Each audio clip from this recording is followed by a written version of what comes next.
యేసు ప్రభువుల వారు 3.5 సంవత్సరం ఈ లోకంలో పరిచర్య చేయడం మనం గమనిస్తాం.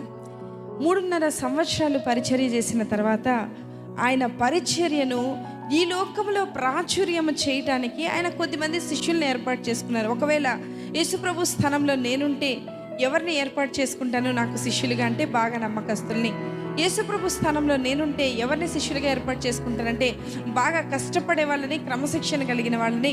మూడవది, యేసుప్రభు స్థానంలో నేనుంటే ఎవరిని శిష్యులుగా ఏర్పాటు చేసుకుంటానంటే ఎవరికైతే సబ్స్క్రైబర్స్ ఎక్కువగా, ఎవరికైతే యూట్యూబర్స్ ఎక్కువగా, ఎవరికైతే వ్యూవర్షిప్ ఎక్కువగా, ఎవరికైతే వాట్సాప్ గ్రూప్లు ఎక్కువ, ఎవరికైతే ఫేస్బుక్ వ్యూవింగ్ ఎక్కువ ఉంటుందో వాళ్ళని సెలెక్ట్ చేసుకుంటాను. కానీ ఈ దేవుడు ఎంత గొప్ప దేవుడు అంటే ఎందుకు పనికిరాని వాళ్ళను సెలెక్ట్ చేసుకుని వాళ్ళ ద్వారా లోకాన్ని తలక్రిందులు చేశాను. ఒక మాట నేను మీకు చెప్తా, మనిషి రిజెక్ట్ చేస్తే గాడ్ సెలెక్ట్ చేస్తాడు. నేను ఇంకొక మాట కూడా చెప్తూ ఉంటా, ఎప్పుడు యేసుప్రభు ఎక్కడికి వచ్చినా కూడా ఆయన ఒక ప్రణాళికతో వస్తారు. చీకట్లోకి వచ్చాడు, ఒక ప్రణాళికతో వచ్చాడు. ఎందుకు అంటే మనకులాగా చీకటి చీకటి అని చెప్పలేదు, చీకట్లోకి వచ్చారు, ఆ చీకటిని వెలుగుగా మార్చారు. యేసుప్రభు ఎండిపోయిన ఎముకల దగ్గరకు వచ్చారు.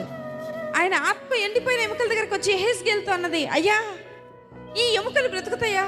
ఎట్లా ఉందంటే బిర్యానీ తిని మనం ఎముకలన్నీ పక్కన పడేస్తే మన దగ్గరకు వచ్చి ఇప్పుడు అది కోడవుతుందా అంటే ఎలా ఉంటుంది?